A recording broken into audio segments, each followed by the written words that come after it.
Yang ada di PSSI sekarang kan udah punya rangkap jabatan dan circle-nya juga udah beda, udah dikeluarkan. begitu. Nanti akan ada siap-siap. Itulah. Ya Super League udah ketat nih. Udah naik level. Apa Dewa? Dewa emang diminta ngerem dulu.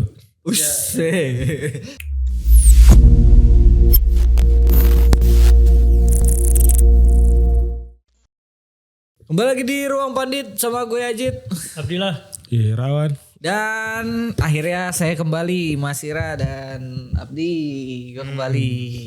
Setelah minggu kemarin full rebahan alias tumbang men abis menyaksikan Gara-gara kalah di final jadi tumbang. iya banyak sih yang kalah sih pekan lalu banyak sih yang kalah Banyak yang kalah. jadi tumbang iya banyak yang kalah pekan lalu Fisik imun lagi lemah, secara psikis juga dihantam itu jadi beneran wah kehantem lah sana sini langsung. Apalagi memang itu sih final futsal tuh bagi gua karena kita udah terlalu dinaikin tinggi gitu. Bam langsung. Kita sebenarnya emang lebih mendingan dari awal udahlah kalah 4-0 dari awal kebobolan banyak terima. Cuma kan naik. Iya, jadi ada teriak-teriaknya dulu itu. Iya, ekspektasinya tinggi kan karena kita sempat nunggu dibiut ketat gitu kan. Akhirnya kan suka nggak suka kita jadi ngarep gitu. Kecewanya tuh jadi karena berlebihan jadinya gitu. Walaupun sebetulnya Iran coy. Walaupun normal, wajar. Tetap gitu. Dan maksudnya kalau kita ini aja dulu ya awal-awal ini nih kayak Coach Hector Souto juga pas di abis pas preskon gitu ngomongnya ya saya bangga gitu, tapi 2 hari kemudian kecewa juga tuh dia.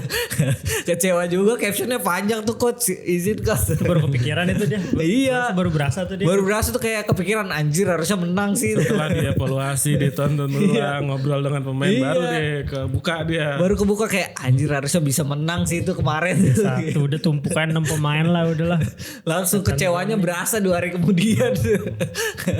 Itulah maksudnya ya bagi penonton langsung berasa kecewanya saat itu gitu, bangganya juga jadi campur aduk. Tapi bagi tim dan pelatih pasti mencerna dulu, oh kok kita tiba-tiba bisa nyaingin Iran terus tiba-tiba bisa hampir menang terus kalah di adu penalti, pasti bangga dulu awalnya tapi besokannya pasti ada kecewanya sama gitu pemain juga. Tapi mereka udah berusaha lah semaksimal mungkin, tapi ya itulah malah tumbang gitu. Namanya menerima kekalahan kan reaksi kan beda-beda ya gitu. Kayak kemarin sempat kan Juventus kalah dari Inter, reaksi pertama adalah menyalahkan wasit bla bla bla. Itu normal gitu. Jadi kita silakan ayo gitu. Orang dalam aja. Oke. Tapi gue baca komentar juga tuh Mas katanya fans Inter dalam hati, oh begini ya jadi fans Juve era gitu. Iya. Karena udah pernah ngerasain kebalikannya dulu kan. gitu katanya.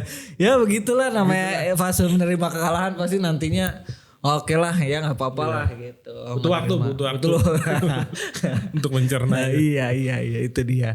Tapi ini BTW kita siaran lagi tag di hari apa nih? Hari Imlek ya? Hari Imlek ya. Iya, hari Imlek. Besok puasa buat bagi rekan kita yang Muhammadiyah kalau salah di tanggalnya udah jelas gitu. Ya mungkin juga udah jelas. Mungkin juga di seluruh Indonesia juga besok mungkin kan. Iya. Ya semoga barengan lah ya. Semoga barengan lah ya biar enggak ada dulu. Untuk teman-teman yang merayakan Imlek juga selamat merayakan Imlek hari selamat ini. Selamat merayakan. Gongsi Pacai. Apa biasanya ini sih kalau orang Cina semoga jadi lebih baik gitu gak ya. Kalau tahun baru kan Imlek tahun baru Cina kan. Tahun baru Cina. Nah, terus buat Ramadan juga kami dari Pandit Football minta maaf kalau ada salah-salah gitu kan. Besok udah Ramadan nih kita nih gitu. Marhaban ya Ramadan. Pokoknya weekend itu ada Valentine, ada Imlek, ada Ramadan. Bener. Ada pink, ada merah, ada hijau. Iya ya semuanya merayakan ya. Ya itulah. Ada tapi Z Valentine, ada Rizky Ridho Ramadan. Aduh. Iya bisa juga. Iya kalau Cinanya siapa? Kalau Cinanya siapa? Imlek siapa? Ya, itulah maksudnya ada pink, Tadi Imlek Merah. tadi merah, ada hijau nanti Ramadan, ada juga yang lagi berjuang di zona merah lagi. Anjay. Zona merah degradasi. Imlek bahas zona merah. Iya, pas kan sebenarnya ya, pas ya zona merah. Walaupun Harusnya sebenarnya apa kan aja sih ada- biasanya Imlek kan baik ya gitu ya, baik ini. Tapi ini zona merah dalam arti yang buruk nih. Mereka ada di zona degradasi musim ini. Ada Persis Solo di posisi paling bawah. Ada Persijap Jepara dan juga ada Semen Padang itu di posisi merah ya. Tapi di atas mereka itu yang nggak aman-aman juga sebenarnya posisinya ada PSBS Biak, ada Madura United dan belakangan ini ada PSM Makassar ya yang mau ikutan juga. Iya mau ikutan juga PSM mau mentang-mentang jersey yang merah kan gue ikutan ya Persijap kalau Semen Padang tuh merah semua tuh Madura tuh PSBS Biak doang yang biru iya. Jadi menurut kalian ada yang mengejutkan nggak dari nama-nama tim yang gue sebutin tadi? Sebetulnya kalau kita ngomongin Persis dari awal musim kan tanda-tandanya udah justru paling pertama terlihat goyang itu kan Persis kan di awal musim kan. Persis itu klub pertama yang announce mereka memang sedang kesulitan membayar gaji dan segala macam, sempat ada polemik di liga dan memang kalau udah urusannya duit untuk recover emang sulit sih, untuk lama gitu. Dan secara penampilan juga sebetulnya akhirnya berimbas ke apa yang mereka perlihatkan di lapangan gitu. Jadi ya sejauh inilah semaksimal yang mereka bisa. Mereka kan sempat ada beberapa bulan yang sempat ada kendala pembayaran itu, walaupun dari manajemen Persis juga sempat akhirnya mengeluarkan pernyataan bahwa secara bertahap kami akan menyelesaikan, kami sudah mulai menyelesaikan dan sebagainya. Dan sempat muncul angin segar ketika ganti beberapa tokoh kunci di manajemen Persis kan. Oke. Beberapa bulan lalu dan dari situ sebetulnya sempat ada angin segar dan sempat dikunjungi juga beberapa kali sama Bapak Coba Bapak siapa? Pak Kaisang. Oh, sang pisang. Iya. Sama Bapak Bapaknya Kaisang. Bapak Kandang Gajah. Iya, Dan dari situ Sama Pak Kaisang atau bapaknya Kaisang? dua-duanya Bapak Kaisang sama Bapaknya Kaisang. Terus dari situ kan ya kan orang sono. iya kan dari sana. Iya. Kan dekat gitu. Jadi Dekat rumahnya itu katanya tuh ya. iya. Antara Manahan sama rumahnya bapak itu dekat katanya. Oke. Lagi rame mulu tuh rumahnya. Belakangan pengajian apa segala macam kok ngerti Open dah. house mulu. Jadi tokoh warga ya Bang. Iya lah. Ya jadi maksudnya balik lagi ke Persisnya ya. Iya. Aduh sampai mana tadi? Iya soal Persis sejak ada pergantian beberapa orang di manajemen, terus juga sempat dipantau langsung sama Kaisang. Gue pikir awalnya akan terjadi akan ada angin segar lah termasuk dari penampilan Persis. Tapi ternyata sejauh ini memang masih sulit dan seberat itu untuk recover dari masalah ini yang ya mau gak mau akhirnya berimbas ke penampilan mereka di lapangan. Oke. Bahkan untuk ukuran, untuk di head to headin sama tim yang kita lihat separah Persijap atau Semen Padang atau bahkan Biak deh. Persis justru di bawah 3 tim itu gitu. Jadi Iya. gua- Makanya. sejauh ini ya masih berjuang dan masih mencoba untuk pulih dari faktor non teknis sih menurut gua. Iya dan udah ganti pelatih juga sebenarnya ya. Artinya kan sebenarnya Persis tidak mengejutkan kan. Dengan mereka announce dari awal juga kayak kalau nggak salah mirip situasinya kayak Biak juga yang di awal musim mereka udah nggak kelihatan sama sekali radarnya. Mereka beli pemain apa terus pengumuman timnya lambat banget. Itu kalau nggak salah gue kebagian juga tuh bikin profilingnya dulu tuh. Karena dimulai dari akhir musim lalu kan. Iya. Polemik. Iya di internal. polemik internal manajemennya kan. Dan Biak yang itu bukan Yang Simron bukan sih? Itu malu. bukan itu Malut malu. itu. Yang ini yang CEO-nya apa CEO-nya kalau nggak salah direkturnya Oh, jadi yang itu. pindah ke Persipura gitu ada malah. polemik. Itulah. Di akhir musim kemarin dan ternyata masalah itu tuh beneran tidak berhasil dibenahi di awal musim hingga awal musim lah. Tapi gue ngelihat sih akhir-akhir ini PSBS Biak udah mulai menemukan lah iniannya titik-titik perjuangan mereka keluar dari titik nadir itu hingga mereka keluarnya dari zona merah gitu paling tidak lah di atasnya Semen Padang beda 2 poin gitu. Jadinya Persijap yang perlahan turun. Iya malah Persijap yang kalau itu gua ya kalau gua itu ya PSBS Biak di samping sebenarnya Madura juga sama tuh kayak Persis Solo tuh di awal juga mengumumkan mereka kesulitan juga. Maksudnya ada kelihatan kesulitan finansial juga Madura kan. Ya semenjak kasus. Yang mengejutkan sebetulnya Madura karena kalau dari wawancara kita sama Ruci bilang so far sih gue mana-mana aja soalnya. Iya sih. Maksudnya awal musim kan mungkin dari pas musim kemarin dia kan sebenarnya masalah sama Pak Hasanul Kossasi bapaknya itu kena ciduk itu kan. Iya. Jadi semenjak itu ada goyang-goyang. Ada goyang-goyang. Walaupun sekarang udah balik lagi. Udah aman sih. Kayaknya aman. Orang kata Greg sebenarnya nggak bermasalah dari gaji kayaknya. Maksudnya mungkin dari pembatasan dana transfer atau gue nggak ngerti gitu ya maksudnya. Kalau Madura soalnya kan Greg juga ngomong kalau sepanjang karir dia di Indonesia yang nggak pernah ada masalah duit tuh Madura. Pernah ada masalah duit Madura gitu. Di Persija divalidasi sama si Ruci waktu itu lo iniin kan. Mestinya masih banyak kan. Iya maksudnya dia masih utang sama Greg sebelum dibayar. Oh gitu. Oke, kalau itu sih kalau gue itu ya PSBS biak. Kalau lu gimana Mas? Ada yang mengejutkan nggak Mas? Apa lu udah ngebaca nih? Oh emang tim ini dari awal udah kebaca gitu. Sebenarnya di antara yang mengejutkan dari yang tidak mengejutkan lah ibarat apa ya kata-katanya udahlah pokoknya itu sebenarnya kalau ngelihat sih ya Persis sama Semen Padang ya. Semen Padang tuh lebih karena apa ya, kita lihat Semen Padang kemarin walaupun dibantu Dewi Fortuna dikit ya, musim lalu bisa selamat dari lubang jarum. Dewi Fortuna tuh ya Dewi yang bantu ya. Fortuna apa Fortuner apa gitu gua nggak ngerti dah apa. Pokoknya gitu. Dewi Fortuna tuh Jangan gitu. Hari ini harus menang. Jangan gitu.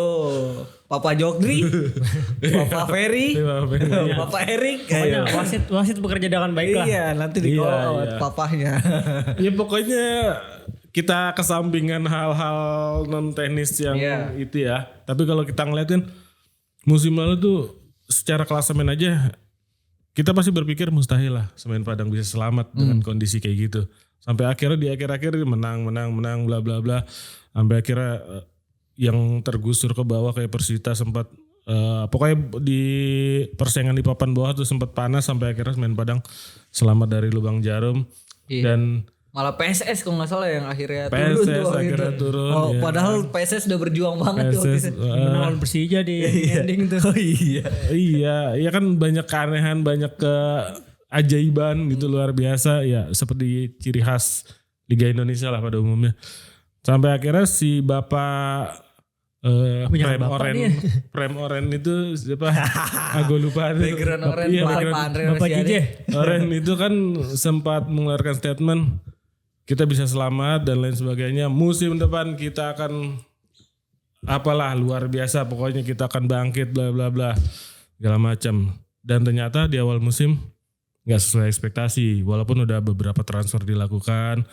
Pelatihnya Hugo Almeida ganti sempat dipertahankan kan di awal kan sampai akhirnya karena terperosok terus diganti terus nggak bangkit juga. Ini separuh musim ini juga ada beberapa pemain baru coba didatangkan juga tapi belum kelihatan performanya meningkat, entah ini dari sisi psikologis apa dari segi teknis gue nggak tahu, tapi kayaknya Semen Padang ini dalam kondisi yang kurang sehat atau kurang ideal untuk bisa bangkit gitu. Padahal sebenarnya di awal musim tuh ekspektasinya terhadap Semen Padang tinggi karena mereka bisa selamat dan mereka melakukan aktivitas transfer yang cukup oke dengan janji-janji juga gitu bahwa kita akan bangkit dan lain sebagainya. Ternyata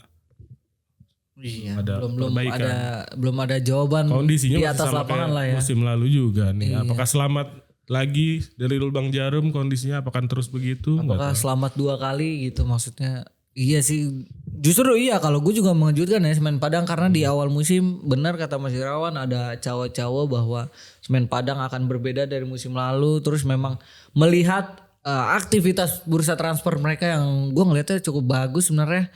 Tapi entah kenapa hasilnya di lapangan masih belum maksimal gitu. Walaupun sempat menang. Jujur kemarin lawan Persija tuh. Menang. Persija emang janggal tuh. Itu ngebangkitin ekspektasi banget bahwa keajaiban Semen Padang masih ada gitu kan. Enggak, kalau gue ngeliatnya malah Persijanya yang janggal. Lawan tim di bawah susah. Sebelumnya lawan PSM juga kalah. Iya lawan PSM susah. Padahal tim-tim yang maksudnya di atas kayak menang-menang aja gitu. Lawan PSM pada menang tuh. Persib sama Borneo Persija yang kalah sama PSM, Persija yang kalah sama Semen Padang. Itulah aneh. Tapi memang tim-tim papan bawah nih kayak Persis lah. Itu baru menang 2 kali men. 21 pekan baru menang 2 kali. Itu kalau gak salah menang lawan Madura. Tadi gue cek Madura sama satu lagi. Entah itu Semen Padang kalau gak salah menang lawan Semen Padang tuh berdua kali. Menangnya lawan tim yang bersaing. Tim bersaing di papan bawah gitu. Walaupun beberapa kali Persis ya bisa ngasih perlawanan lah. Lawan Persib juga ngasih perlawanan waktu itu. Tapi lu ngeliat gak ada hal lain gitu selain memang masalah finansial dari tim-tim yang di bawah ini. Karena kan Persijap juga ya kan sebenarnya masalah finansial, maksudnya awal tim promosi yang ternyata bagi mereka berat katanya buat di Super League bersaing gitu secara finansial. Terus ada PSBS Biak gitu. Apa hal yang bikin mereka ada di papan bawah gitu? Kalau kita sepanjang nonton bola itu kan kita ngelihat ya salah satu motivasi pemain, dan menurut kita sih motivasi terbesar seorang pemain untuk akhir perform di atas lapangan itu ya soal kelancaran finansial dan segala macam gitu. Jadi sebetulnya mungkin sejauh ini permasalahan finansial yang mereka alami di awal musim sudah coba diselesaikan sama manajemen. Cuman kalau kita ngeliat dari segi materi pemain yang kan gak cuman Persis doang yang lakukan transfer, tim-tim lain juga ganti pelatih dan segala macam. Mungkin ya ada hal-hal yang memang akhirnya berjalan, ya udahlah yang penting jalan dulu gitu. Nggak berjalan di titik standar yang diharapkan gitu. Mungkin dari segi manajemen visinya untuk musim ini yang penting gimana cara kita bertahan dulu di liga. Maksudnya nggak ada objektif muluk kayak kita harus finish di 3 besar, 5 besar atau bahkan juara gitu. Sejauh ini sih dengan mereka announce di awal udah kewalahan soal finansial, menurut gua ya itu yang akhirnya merembet sampai belakangan. Apa yang bikin beda ya itu motivasi. Ada hal-hal yang harusnya tidak enggak sesuai dengan, nggak mulus lah penyelesaian atau soal finansial yang mereka alamin sekarang, walaupun diklaim udah, bukan gue nggak bilang belum dibayar, tapi dibayar, cuman memang ya pasti ada namanya manajemen lagi goyang kan, pasti ada penyesuaian yang dari pemain juga ya mungkin ya motivasinya kurang. Mungkin kalau misalkan lagi kondisi normal ketika lagi seri imbang atau lagi menang ada bonus, tapi kali ini nggak ada kayak gitu loh, hal-hal psikologis yang motivasi pemain. Iya, motivasi yang bikin pemain akhirnya bisa perform. Secara transfer salah satu yang paling banyak ya musim dingin ini, tengah musim ini kan Persis ya. Iya, Persis. Banyak banget asing, Bruno Gomez, Andrea Bach, Dayton. Iya, kalau lu ngeliatnya gimana Mas? Apakah dari segi permainan memang mereka adalah tim-tim yang sulit dinyatakan bersaing untuk bahkan di papan tengah gitu? Bahkan papan tengah kan kita bisa bicara Bali United, ada Dewa United yang kita tahu secara kekuatan finansial dan pemain-pemainnya pun bintang semua itu Dewa gitu, masih ada di papan tengah gitu. Apakah ini menunjukkan memang ya Super League udah ketat nih, udah naik level? Apa Dewa Dewa emang diminta ngerem dulu? Terlepas dari cukup seringnya ada kejutan-kejutan di Liga Indonesia ya pada umumnya lah, nggak cuman era Super League atau era Liga 1 doang. Tapi di beberapa musim terakhir memang petanya tuh udah kelihatan lah mappingnya, siapa aja tim yang akan rutin bersaing di papan atas, tim yang akan rutin bersaing menuju juara, tim yang akan jadi bulan-bulanan. Itu biasanya pemetaannya udah mulai kelihatan lah di beberapa musim terakhir, termasuk musim ini ya kita lihat kan secara mapping di papan atas udah kebaca lah. Persija, Persib, Borneo itu udah bayangan dari kita dari awal gitu. Paling yang agak mengejutkan kan Dewa tiba-tiba terpeleset. Ya paling 1-2 yang di luar prediksi lah gitu. Terus di papan bawah juga kan beberapa tim udah masuk dari prediksi di awal musim kan. Persija salah satu dari 3 tim promosi yang memang kita prediksi bakal goyang gitu. Terus beberapa tim lain, Madura juga sempat kita prediksi salah satu dari kandidat untuk persaingan zona degradasi lah gitu. Tapi yang ada juga yang mengejutkan kayak Semen Padang tiba-tiba kok di bawah lagi ya, beberapa hal itu dinamika yang memang akhirnya kita lihat juga musim ini gitu. Dan kalau dilihat gambaran klasemen musim ini sampai pekan 21 ya, 21 juga memang udah kebaca bahwa mereka yang di papan bawah dan mereka yang secara squad kurang kompetitif dibanding tim-tim di atasnya. Secara aspek non teknis ada beberapa masalah gitu kan, termasuknya tadi Persis dan lain sebagainya. Terus secara psikologis juga kelihatan agak goyah setelah mungkin rentetan hasil negatif sampai akhirnya mereka terus bersaingnya di papan bawah. Sedangkan di papan tengah misalnya kita katakanlah Dewa, Bali gitu yang tadinya diprediksi bakal kontender di papan atas, ya mereka ada di papan tengah karena mereka punya kualitas, tapi mereka ada beberapa poin negatif lagi kayak kurang beruntung, performanya kurang maksimal, akhirnya di papan tengah. Dan kalau gue ngeliat emang ya papan bawah ini emang mereka ini kayaknya sampai akhir pun bakal terus bersaing, nggak akan ada banyak perubahan sih sebenarnya. Oke lah, terakhir mungkin siapa menurut lu yang dari tim-tim zona merah ini yang bisa dan potensial nih udah kelihatan nih, mungkin dia bisa keluarlah dari zona merah gitu. Yang harus kita waspadai faktor X-nya ya the one and only Semen Padang. Oh gitu. Karena bukan musim lalu mereka udah membuktikan mereka berhasil lolos di menit-menit terakhir. Pekan terakhir apa? Bukan tidak mungkin musim ini mereka akan melakukan hal yang sama. Dan bukan tidak mungkin juga mereka gagal melakukan hal yang sama. Jadi tapi di antara Persijap, awal Persijap juga lumayan cukup parah kan polemik non teknisnya kemarin. Di beberapa bulan lalu ada yang speak up soal pengeluaran Persijap. Kalau di antara Persijap, Persis sama Semen Padang, sebetulnya Persis sama Semen Padang nih dua yang menurut gua walaupun Persis di bawah ya, dua yang berpotensi untuk memberikan kejutan di pekan terakhir gitu. Oke. Persis sama Semen Padang. Ya Semen Padang lah kalau nggak boleh Persis. Boleh lah, kenapa nggak boleh? masih bisa. Soalnya kalau gue inget-inget lagi ya, waktu itu gue inget banget waktu musim kemarin gitu, waktu gue ngangkat klasemen di pekan-pekan terakhir di Liga 1 ya. Liga 1 di zona-zona degradasi gitu kan, hitung-hitungan tim yang bakal turun kasta gitu. Nah, biasanya tuh emang dari followers dan kayaknya pecinta-pecinta bola lokal udah ngebaca metanya gitu, kayak oke, musim depan yang bakal naik nih PSIM, yang gantilah tim dari Sleman gitu, turun Sleman.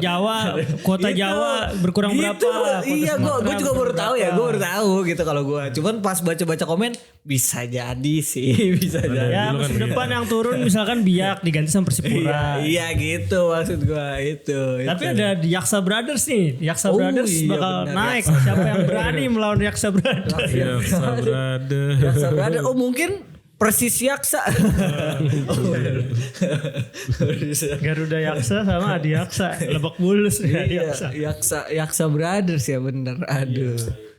Iya, ada Sleman juga yang sebenarnya untuk kapasitas di Liga 2 sebenarnya masih terlalu kuat ya finansialnya buat di Liga 2. Kapasitas Liga 2 secara brand terlalu. Iya. Barito juga kan. Barito.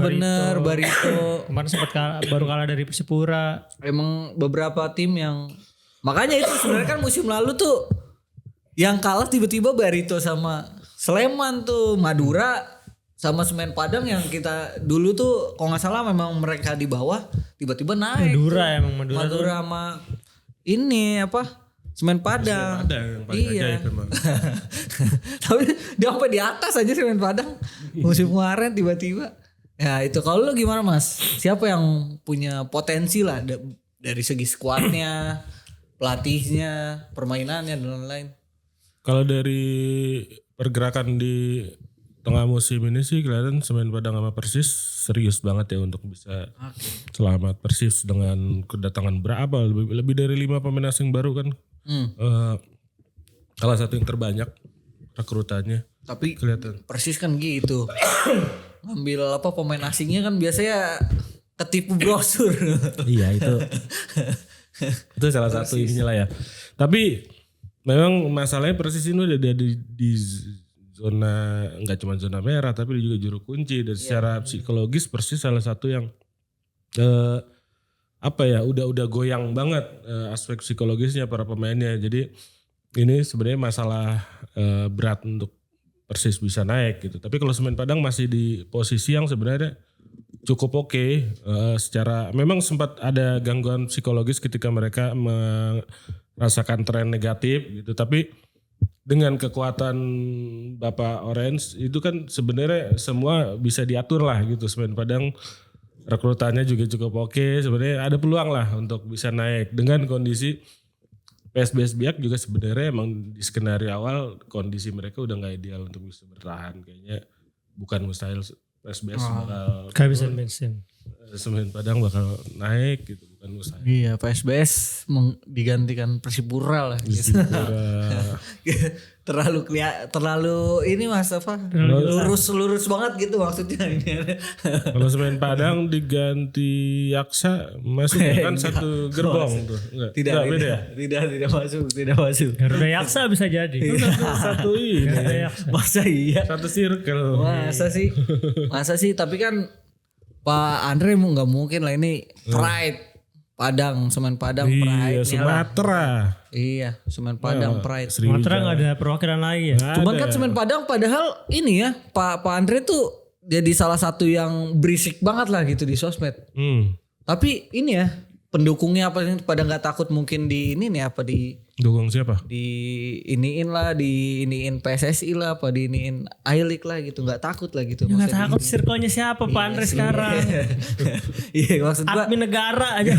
Iya. Maksud gua kan bahkan dia banyak komentar soal Semen Padang nggak main di akhir pekan gitu, maksudnya main ini Semen Padang main di tengah pekan mulu nih Pak, ayo dong Pak gitu. Iya. Maksudnya gitu terlalu berisik gak sih? Biasanya tuh yang begitu-begitu langsung di ini itu Tandain nama. Iya dipermainkan non teknis ya.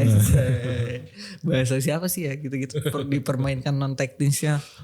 Bisa tuh maksud gue dipermainkan non teknis itu bisa ya? Bisa dipermainkan non teknis atau investasi jangka panjang beberapa tahun ke depan.